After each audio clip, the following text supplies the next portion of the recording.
The next wave of business leaders won't just use AI, they'll master momentum with it, starting now. Welcome to the Mastering AI Momentum Show, where visionary founders and driven business leaders turn artificial intelligence, automation, and scalable systems into real growth, real scale, and real freedom. If you're ready to break bottlenecks, reclaim your title, and scale smarter, this is your playbook. Let's dive in. Here are your hosts, Allie Porter and Elise Smith.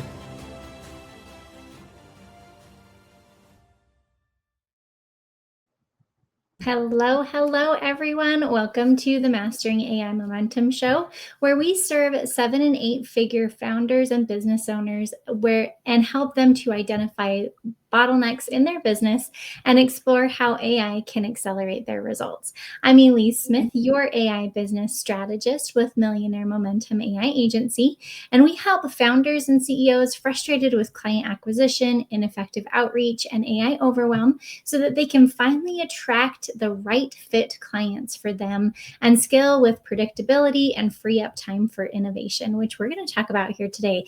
Ted, my guest, is going to blow your mind with innovation. So welcome, Ted. This is Ted Larson. So welcome to the show. Hi, thanks for inviting me. Of course. So today I'm excited to be joined by Ted Larson, CEO and co-founder of Ologic Inc, a Silicon Valley-based consultancy that designs the embedded systems and electronics inside some of the world's most innovative products. Ted and his team have worked on everything from toys for Hasbro and Mattel to robotics for Google and Meta to agricultural AI systems that analyze crops in the field. Like we're going to blow your mind with this stuff that you're hearing here today. So with more than 30 years in the industry, he's a champion of robotics and a pioneer in edge AI technology, where devices perform intelligence on the device itself without relying on the cloud. So welcome, Ted. Thank you so much for being on the show. We're so excited to dive in today. Sounds awesome. I'm excited to blow your mind. Good. So Ted, for those who don't know it yet, can you share a little bit about your background and how you got into designing embedded systems in the first place? Yeah. So in the early 2000s, I had actually late 90s. Okay, we'll go way back. So late 90s, I had an internet startup. It went really good for a while until like 2000-ish, when everything went bad in the world, and then it was time for me to make a change as to what I was doing, and I'd been doing some consulting work as a way to like make ends meet for a while after the internet meltdown, and that kind of consulting work was mostly around technology strategy and I started doing some work where we were designing interesting electronic gizmos. I was doing it with a friend of mine that I had met in a robot club here in Silicon Valley. And the two of us started building interesting things together. And he kept telling me, hey, some of these things that we're working on, I bet we could find others that would be willing to pay us for our time to do this kind of stuff. So we're not just doing it for fun. And so he bought a booth at a trade show, and this was in 2004, I guess. And we went into this booth, and when we were there, we were showing off some of the interesting things that we built. And we immediately met the VP of engineering of Hasbro, who walked into our booth and said, oh, I like that thing and that thing and that thing. Why don't you come design products for us? And so we started doing lots and lots of designs for them beginning in about 2005. And then we spent the first couple of years just doing products for a few toy companies. It was just me and him and a couple other consultants that we brought on to help with the work. And then we started doing more and more stuff outside of that area in consumer electronics, insides of baby products, and then like other like gizmos like docks and tablet docks and the insides of phones and the insides of tablets. And then also in parallel to that, we still had this strong interest in robotics that we had met because we had been in this robot club together. We still are. I still am. I still go to the robot club 20 years later. That's awesome. And then from there, we started getting more and more robot work, and the robotics industry was just kind of starting to take off in 2010-ish kind of area. And we had been kind of in on the ground floor on a lot of the robot projects here happening in the Valley. And now here we are 20 years later, and I don't know, it's really hard to point to any robot project that was done in Silicon Valley and where we didn't have some kind of touch point into it. We didn't necessarily do all of it. We just did a piece. We're a consultancy. We come, we help, we go away when you don't need us anymore. And then now here we are also at the end of that time, and we've done literally thousands of projects at this point and probably shipped maybe 300 different things. So we know everything that it takes to go from that napkin sketch to the shelf at the store and everything in between. And the three main markets you'll find us in are consumer electronics, robotics, and then lately we've been doing a lot of what we call IoT, which is consumer IoT. So this is putting cell phone and tablet guts in things that aren't cell phone and tablets. And those are all places that are rife for the use of AI now that, AI is becoming so important in product development. And so that's a good segue, I guess, into talking about AI. Yeah, absolutely. I have to ask before AI kind of came into the picture, the only robotics that I really was that aware of, and this is silly, but is BattleBots on TV. Oh, I don't right. know. Have you ever watched BattleBots? Yeah. So, in fact, actually, my old business partner used to compete in this competing series called Robot Wars. Oh, And he was on several seasons of Robot Wars on the Discovery Channel. And it still goes on. I guess they have a league in Las Vegas. They're still doing the robotics, but most of the robotics that we work on here are purpose-built devices that are primarily for doing interaction with people. So things that like deliver towels inside of a hotel. You call down to the front desk and say, I need a towel in room 300, and then a robot comes and they put the towel in it down at the front desk, and then it calls the elevator, rides its way up, calls you on the phone and says, I'm outside the door, come get the towel. Or security robots, ones that roam around outside, instead of security guards, indoor security robots.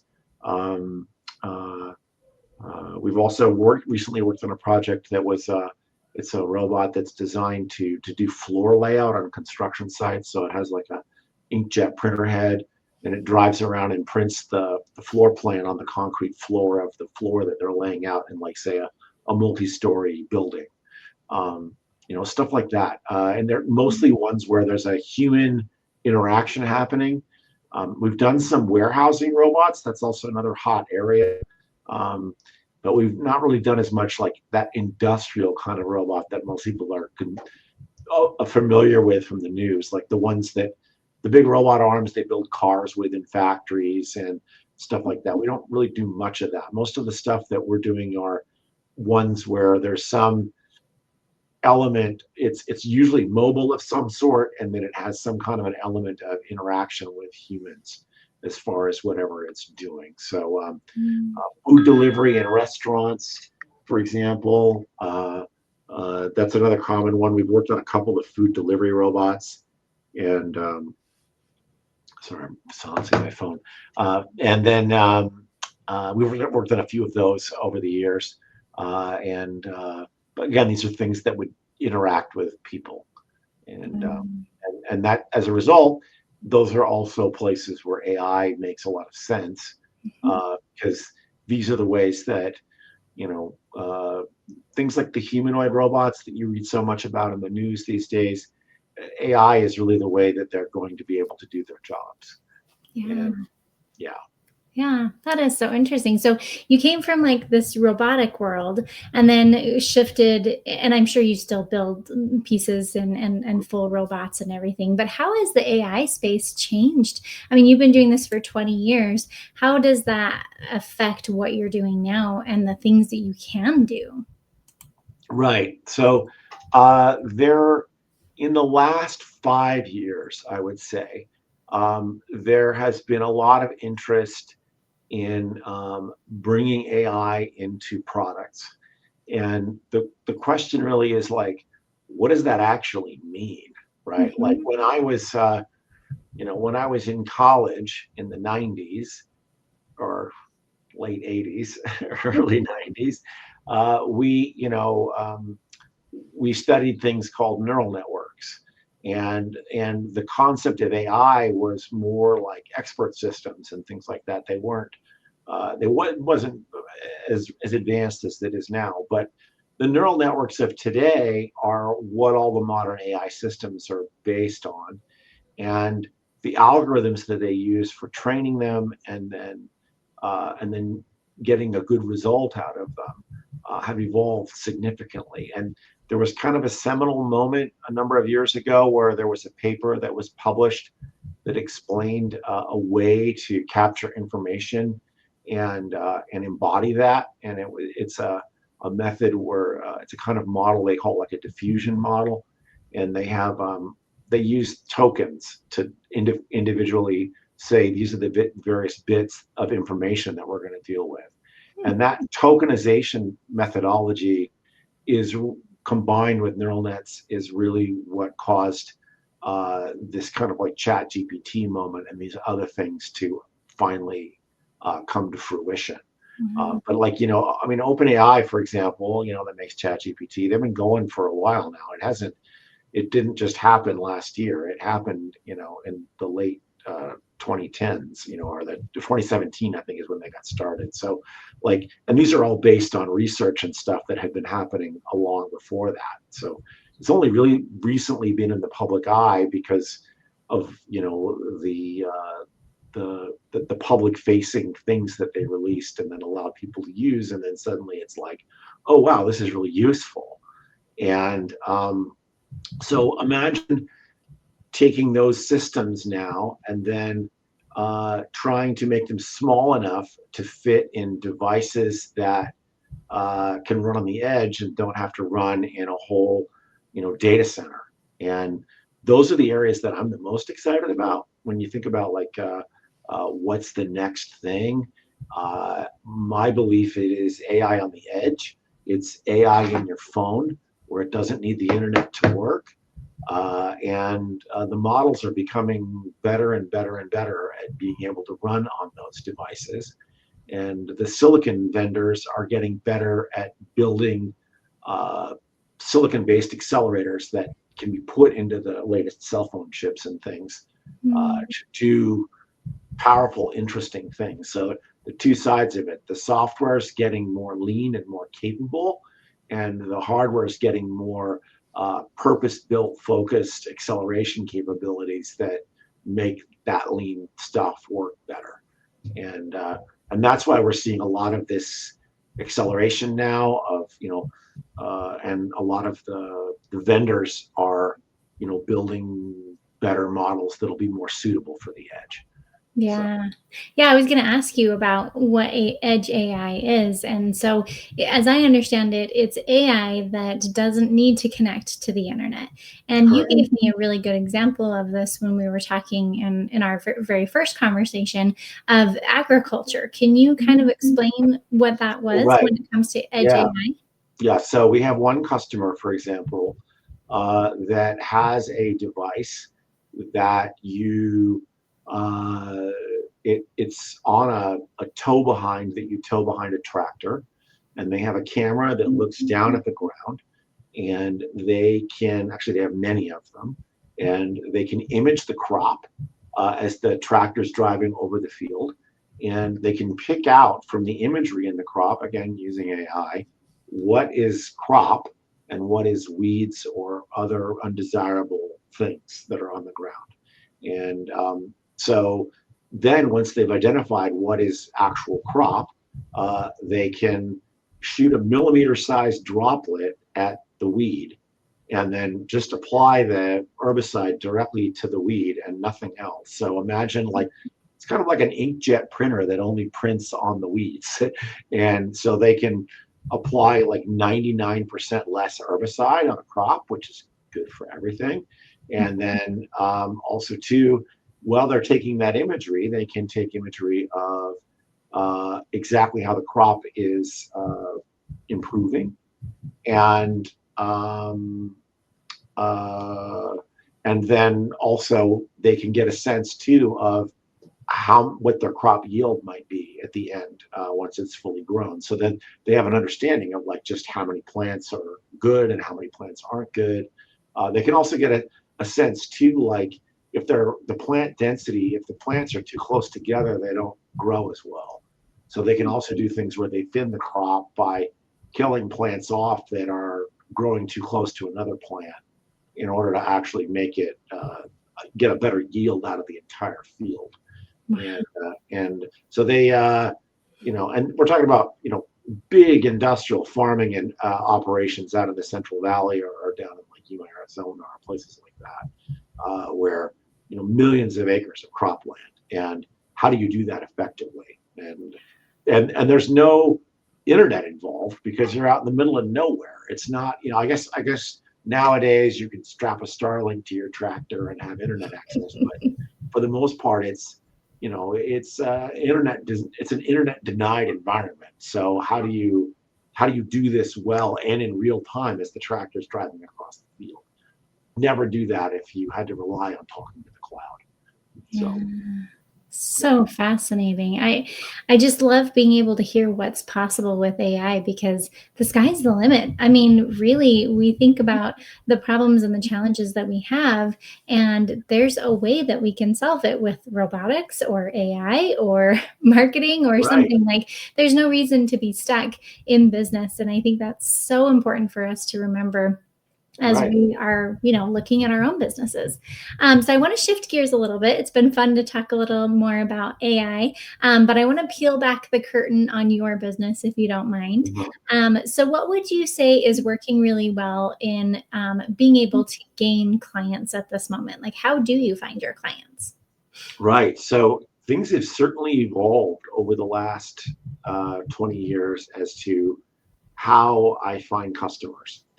And it's really interesting because I've gotten to watch how it just changed on its own, without, and it's been very interesting to see. So it used to be 15 years ago, for example, and people would be surprised at how much work we had. And they would be, oh, Ted, my goodness, like, what's your marketing strategy? How do you get new customers? 15 years ago, they'd asked me that. I said, well, my phone just rings and it's somebody on the other side who wants something done. And for years and years, that literally was it. That was how we got it done. And it was all based on personal networking. And I have a giant personal network, thousands of people that I've worked with over the years that all know who I am and they know to call me when they want this kind of work done. And it's funny because I got a piece of advice from my dad when I graduated college. And he says to me, he gave me a couple pieces of advice that stuck in my head. But one of the most important ones of all, because he was a marketeer, was, and again, this was in the 90s, this was pre, internet kind of. I mean, the internet was taken off, but it wasn't very far along at that point. He said, you'll meet people in your career that will impress you. They will be interesting people. They will be a fun colleague that you worked with. And it'll be really easy once you move on to some other place to lose touch with those people. And he's like, don't do that. He's like, try to keep track of everyone that you ever meet ever. And that was his philosophy. And he was like, and he had this notebook like that he would use to like track down like everybody that he remembered that were interesting. And it could have been customers that he worked with or other people that he worked with. And he would make an effort to like, maybe send him a card once in a while or be whatever. Again, this is pre, internet. And uh, uh, and he basically said, and then there's an ancillary of that, which is don't be a jerk. Like everybody remembers the jerk, but nobody remembers, they're less likely to remember the nice guy, right? So make sure that, you always do that. And he's like, and you'll never know where these people will end up. And so keep in touch. That was the advice. And then these days, it's a lot easier now with the internet and LinkedIn and things like that. It's easier to keep track of friends or colleagues or people that you used to work with. But don't not take the time to periodically like go and catch up and like call that old colleague that you worked with 10 years ago who knows what they're doing now, right? Well, in LinkedIn, maybe you might be able to tell what they're doing, but if you don't actually poke them once in a while and go like, hey, let's go have coffee. I haven't talked to you in a decade. Let's go see, or making a connection with a person that you don't, that every day, but they may not be in your normal sphere, but then they know who you are and what you do and you know what they are. So for example, there's a local coffee shop that I went to when I lived in a home that I lived in a number of years ago. I went to that coffee shop every single day for 10 years and I ordered the same darn thing. And it was the same people working there year after year after year. And I got to know their names. I knew who they were. I knew who their kids were named. I knew what they wanted to do with their lives. They knew me, right? Think about all of those day-to-day interactions that you have with people that are in our lives, but it's so easy to like overlook them and ignore that they're in your life every day. Yeah. And if you can make that like personal connection with them, you don't have any idea where they're going to end up, right? So like, and what's funny is some of those people, they go to engineering school and they suddenly go work at a robot company and then they call you. Okay, and it's like, what? I got to get a call from the guy that worked at the coffee shop 15 years ago, who's got a degree and remembered me. Okay, so like, time has a way of like putting people that have been in our lives for a long time in other circumstances and people will remember you if you're an interesting person and you try to take interest in their lives too. So that network effect of, that whole kind of 6 degrees of separation thing, it's real. And so that's the way that I had done marketing up until recently. And eventually you kind of run out of them. Okay. Like, and so now to segue to how do I see AI in these things? There's a problem that I see, at least, is people trying to maintain their relationships like I'm talking about, but they try to use AI as like an SDR to like maintain a relationship or be a salesman for them. And as a result now, it has made a lot of us immune to these outreaches, especially if it looks like the thing came from some kind of AI SDR sales agent. And unfortunately, there are a number of businesses that have exploded in the last 2 years that are using, things like ChatGPT to generate, to be like this high volume SDR for them. And what I found is, and we actually tried to employ some of these techniques, like when they were first becoming available. And I figured out really quick, like they don't work very well. And they also, they don't have that kind of personalized interaction that really, really matters. And I'm not saying I'm not anti-AI. I'm just saying like, that as time goes on, the more and more and more I receive solicitations from people that I don't know, and they're clearly generated using AI, and they're very, very easy to spot. Now, maybe at some point in the future, the AIs will get better, and then it'll be harder to figure it out. Uh, that is my advice is really like if you're going to use AI, use it for helping you craft a highly personalized message, but do it on an individual basis. Don't let the AI like generate the message and then be the thing that's the engine that's sending it out all the time and then just bugging the hell out of all your friends, because they'll eventually become immune to it, and then they'll stop responding altogether. You'll completely break your relationships. And like trying to use AI as a proxy for you with a relationship with another human being that you maybe already had a relationship with, and now you're going to bust it by using AI. The places where it makes sense, though, are in crafting those personalized messages or coming up with a better way of saying something. Maybe you've typed something out and you think to yourself, oh, I don't feel really confident in the messaging, or the question that I'm asking, maybe I'm not being very clear about it, right? And I've oftentimes, I'll pump that into ChatGPT or whatever, and it'll come up with a very clear, concise way of saying the thing that I wanted to say in like a couple of sentences that made me take 2 paragraphs to describe.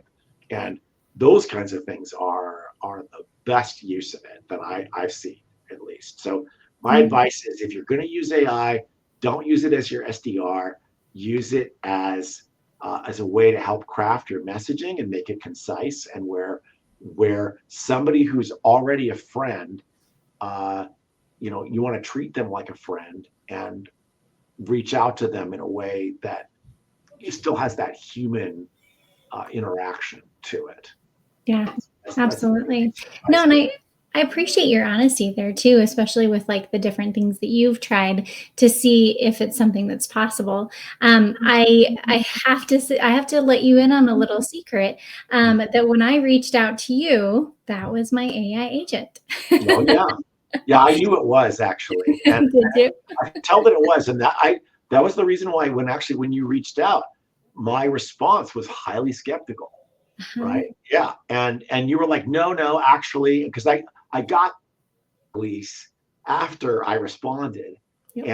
And then I could tell that it was you, and that you're like, no, this is what I want to do. And I want to talk to you about all these things that you've done. And at that point I was like, oh, okay, that makes total sense. So I guess it depends on like what you're selling or what you're doing. And if you have altruistic motives, that's one thing. But in some cases, if it's just a pure sales pitch, it becomes a bit of a challenge to feel like, oh, I can respond to that. Sometimes I'll respond to these AI solicitations that I get, and I can tell that on the other, I'll be like, oh yeah, but what about this, right? And then on the other end, you'll just get crickets. Like they won't even. Like, I don't know how to answer that one. I don't know how to deal with that. Oh my god! Like, I'll be like, oh, you're telling me you can get me a. Like the common one is, what if I could get you 100 book meetings a month? Okay, that's the most popular AI solicitation out there right now. And the reality of that is, okay, let me put the one item that I and I've tried these things, by the way. I'm not sitting here saying like I haven't employed agencies that do this. Yep.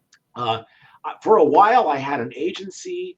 And this is a terrible admission, okay, which is I had an agency for a while that plugged into my LinkedIn profile and would solicit people on LinkedIn to chat with me about project work. And what I found was that the type of connections that I would end up with were very low quality, right? So like, if I think about like, if I was going to make an AI method for helping find new customers for, say, me, right? The most important thing of all is it's garbage in, garbage out. If you can't make a list of possible people that it would be good to do outreach to, if you're doing cold outreach, right?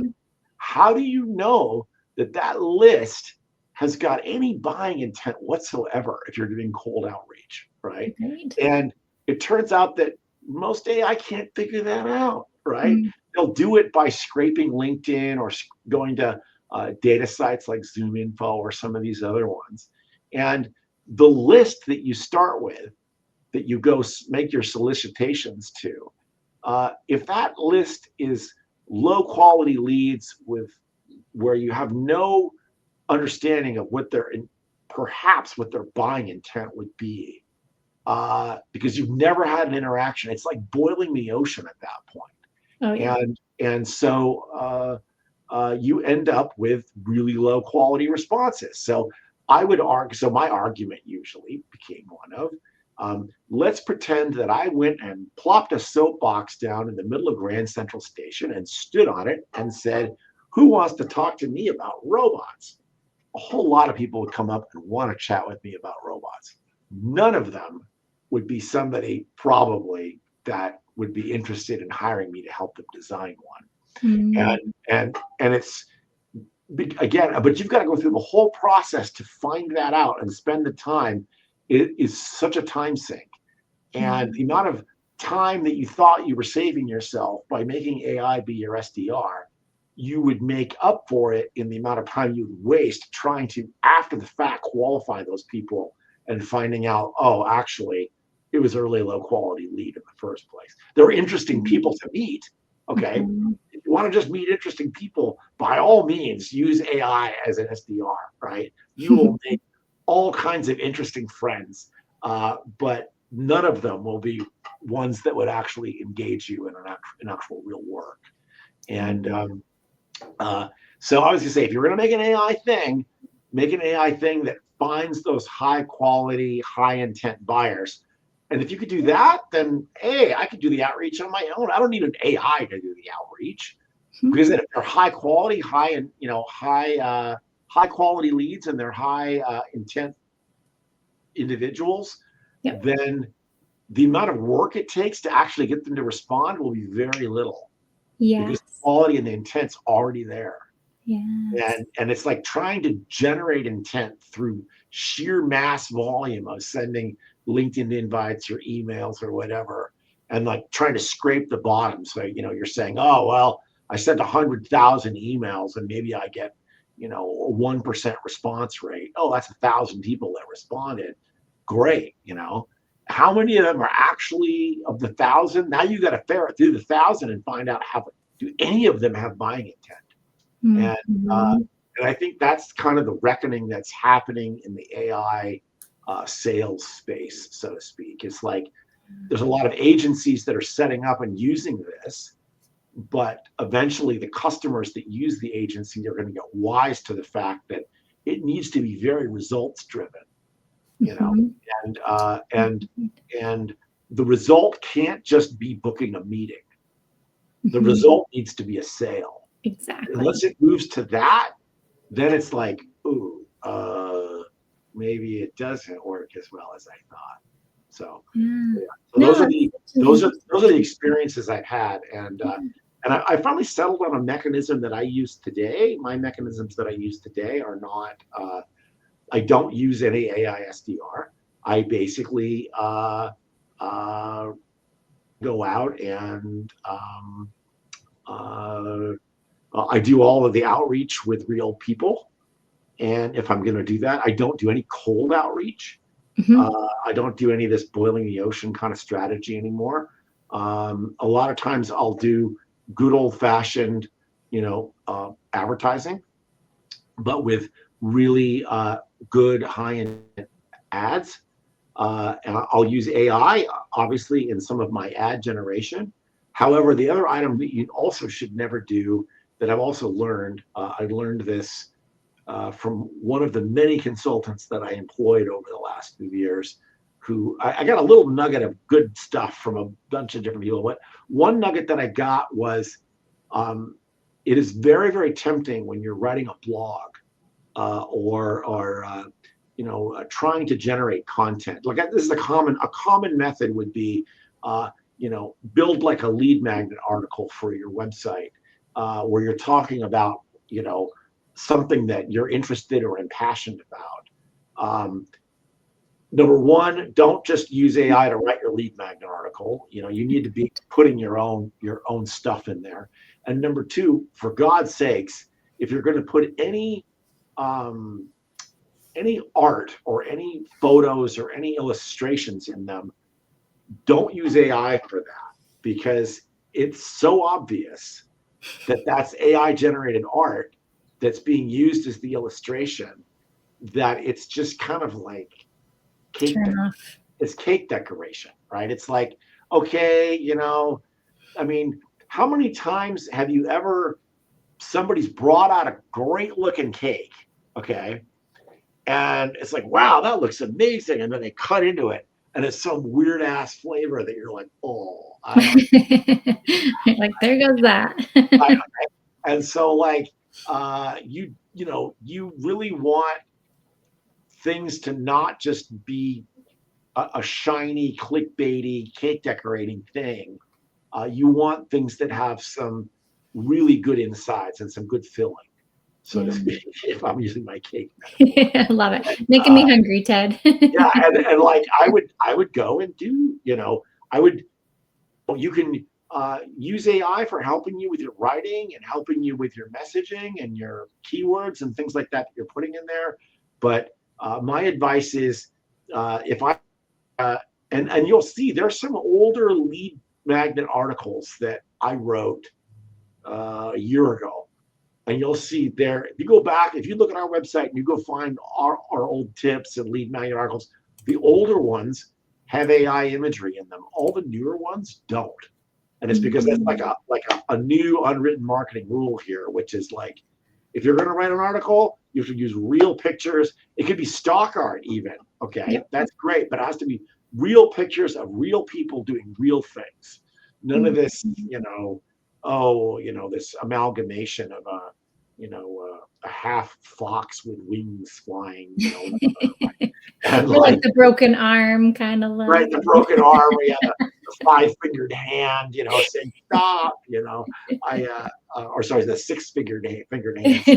Right? So that's another item too, is don't put AI to work in places where it's really obvious that it's AI in there, because it cheapens the content of the content that you've created that did come from your own humanity. That's the one other item too that I've learned. I had to kind of learn that, over time. So so I'm not anti-AI. I am more about like using it like a scalpel and not a hammer. Yeah. And there are places where it makes a ton of sense to use it and make it powerful in what you're doing every day. And I would say, and it's funny because in the last 6 to 8 months, I feel like my marketing is the best it's ever been. I'm getting regular inbound solicitations from people that are genuinely interested customers, and they were attracted by advertising or more normal marketing methods, which are things like advertising or writing articles that demonstrate your thought leadership in an area, or talking about projects that we've done in the past that were very, very successful, and how, okay, I did it for these guys over here, I can do it for you. And what does that look like?